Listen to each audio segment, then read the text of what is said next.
En esta presentación pueden ver los 10 secretos de la multigestión, es decir, del análisis cualitativo de fondos de inversión. En primer lugar, el primer secreto es que seleccionar fondos es una mezcla entre ciencia y arte. Para seleccionar fondos hay que tener en cuenta tanto los aspectos cuantitativos como los aspectos cualitativos. Si solo lo elegimos por aspectos cualitativos, al final elegiremos fondos que tienen un PowerPoint bonito, una buena presentación. Si solo elegimos por criterios cuantitativos, elegiremos fondos como el siguiente. Este fondo aparentemente es muy rentable y poco volátil. Como ven, es una línea recta y empinada, es una línea con poca volatilidad y con mucha rentabilidad. Bueno, pues esto es Madoff. Madoff o Madoff, todo el mundo lo hubiese elegido por criterios cuantitativos. Sin embargo, por criterios cualitativos, evidentemente, nunca hubiésemos elegido Madoff. El secreto número 2 o la regla número 2 para seleccionar fondos cualitativamente es que no hay que confundir alfa con beta. Muchos fondos en realidad lo que tienen beta, en realidad tienen exposición al mercado. Sin embargo, lo que te dice el gestor o lo que alguna gente cree es que el fondo está generando alfa. Es decir, muchos fondos van bien porque el mercado sube y ellos tienen beta muy alta, o porque tienen beta o sesgo a un determinado sector. Por ejemplo, los bancos suben mucho y el fondo estaba posicionado mucho en bancos. Eso no es malo, que el fondo esté muy posicionado en el sector bancario. Lo que es malo es que esté muy posicionado en el sector bancario para siempre, con lo cual cuando los bancos lo hagan mal, el fondo lo haga mal. Un ejemplo típico son los fondos con mucha liquidez. Los fondos de renta variable que sistemáticamente tienen mucha liquidez, ¿cuándo lo van a hacer bien? Lo van a hacer bien cuando el mercado caiga. Pero eso no es una habilidad del gestor, que el fondo lo haga bien cuando el mercado caiga, sino es un sesgo determinado del fondo. Por eso hay que distinguir entre habilidad y sesgo del gestor. En estos dos gráficos es un buen ejemplo de sesgo. Este es un fondo que se compara contra el IBEX 35. Es un fondo que se llama, casi todos ustedes lo conocerán, Bestinver. Bueno, pues Bestinver, si lo comparamos contra el IBEX, lo ha hecho muy bien en este periodo, lo ha hecho muy bien. Sin embargo, el fondo pues, lo ha tenido un rendimiento muy superior al índice. Sin embargo, si lo comparamos contra el índice de medianas, el IBEX de medianas compañías, que en esa época invertía en medianas compañías Bestinver, ya no lo ha hecho tan bien, lo ha hecho prácticamente igual que el índice. Aquí la clave, ¿qué era? La clave era distinguir si Bestinver estaba en pequeñas compañías y medianas compañías, porque era su sesgo, o si estaba en pequeñas y medianas compañías porque el gestor creía que es donde había que estar, y cuando las pequeñas y medianas compañías no sean las que tengan mayor atractivo, entonces se podría cambiar a largas o compañías de gran capitalización bursátil. En este caso, en el caso de Bestinver, pequeñas y medianas compañías no era su sesgo, sino era su decisión de inversión.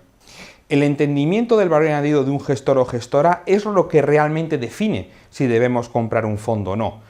¿Qué es el entendimiento del valor de la gestora o del gestor? Pues si un gestor, por ejemplo, genera mucho valor porque conoce muy bien las compañías, porque tiene acceso a información que nadie más tiene, porque tiene un sistema propietario de trading, por lo que sea. Y al final, para descubrir ese valor añadido, es complicado hacerlo, porque no hay, a diferencia de empresas como Telefónica o empresas cotizadas, en fondos hay menos informes públicos o casi no hay informes públicos.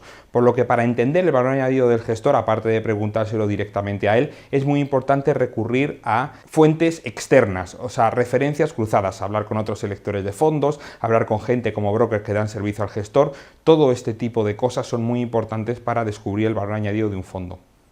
Todo el mundo, o casi todo el mundo, lo que compra es fondos con buen track record, con buen historial de rentabilidades. No hay nada malo en comprar fondos con buen historial de rentabilidades. El problema es saber si ese buen historial de rentabilidades va a continuar en el futuro o no. En general, fondos que producen alta alfa, fondos que generan mucho valor contra el índice de referencia, al final lo que intentan otros gestores es saber en qué tipo de inversiones está haciendo, qué tipo de estrategias siguen para imitarlas, con lo cual la fuente de alfa que tiene normalmente los gestores tienden a agotarla, ¿no? Es igual que las empresas con altos rendimientos, con altos ROE sobre lo que es el beneficio sobre capital invertido o sobre beneficio sobre equity, al final tienden a, ese ROE superior a la media tiende a revertir a la media. ¿Por qué? Porque si un sector da ROEs muy altos, al final todo el mundo o muchos competidores tienden a entrar en ese sector y competir contra la empresa que está teniendo esos ROEs altos, con lo cual alfas muy altas son poco sostenibles. Hay que ver si tiene el fondo alguna barrera de entrada o alguna cosa que sea inimitable para saber si ese alfa alta es sostenible en el tiempo.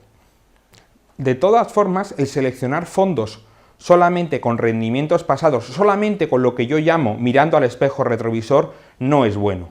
Hay que seleccionar fondos si queremos, también mirando a lo que han hecho en el pasado el espejo retrovisor, pero también por el valor añadido que aportan esos fondos. O sea, ir únicamente seleccionando el fondo que esté primero en el ranking, eso en el mejor de los casos lo que te va a llevar es a resultados mediocres.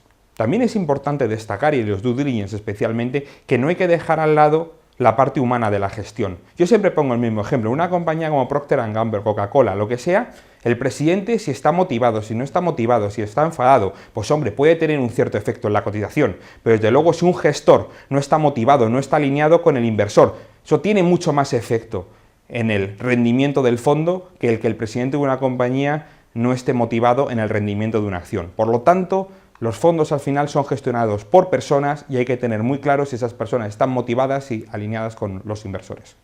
Además, hay que conocer todos los riesgos y no solamente aquellos riesgos que se pueden medir por la volatilidad. Hay muchos riesgos que no se miden, que no se ven en la volatilidad. Por ejemplo, el riesgo de contrapartida. Que el gestor esté ofreciendo a sus clientes liquidez diaria cuando su cartera es poco líquida. Por ejemplo, en el tema de los fondos inmobiliarios, ¿no? Entonces, todo el tema de riesgos alternativos hay que analizarlo.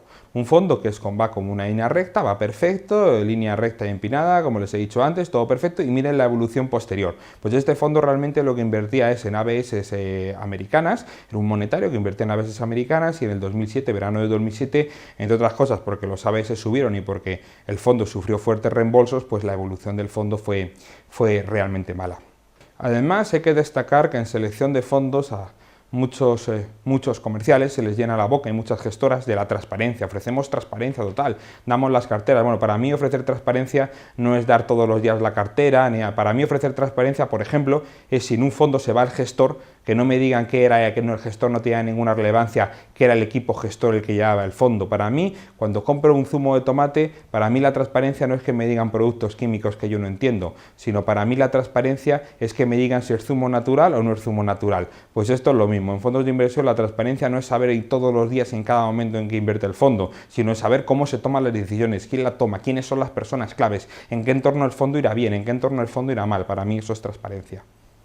También cuando una persona, tanto individual, una persona minorista, como un institucional compra fondos, es necesario conocer el Behavioral Finance. El Behavioral Finance en la compra de fondos es muy interesante, muy curioso, es largo de explicar, ¿no? Pero algunos ejemplos de Behavioral Finance son, por ejemplo, cuando los inversores minoristas cae Telefónica o Santander o Coca-Cola y piensan que es una buena oportunidad de compra. Sin embargo, cae un fondo determinado y piensan que el gestor es malo. Sin embargo, un fondo sube y todo el mundo piensa que el fondo es bueno, voy a comprarlo. Una acción sube y dicen, uy, qué cara está, ¿no? O sea, cuando al final en fondos de inversión es muy difícil comprar un fondo cuando está cayendo. Luego también otro ejemplo de Behavioral Finance, más en el segmento institucional que minorista, es el manejo de la capacidad. Yo siempre pongo el mismo ejemplo. Madoff de vez en cuando decía que el fondo estaba cerrado a nuevas inversiones. Yo tengo emails que me decían, Rafa, date prisa, tal, que el fondo va a cerrar, que Madoff no admite ya más dinero, tal. ¿Cómo hacía esto un timo piramidal? ¿Cómo hacía esto una persona,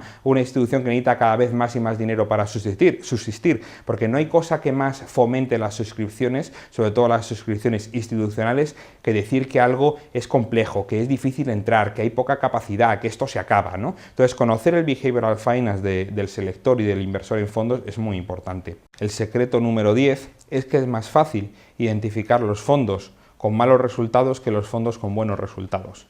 Los fondos que están en primer cuartil, los fondos que se comportan bien, son menos persistentes que los que se comportan mal.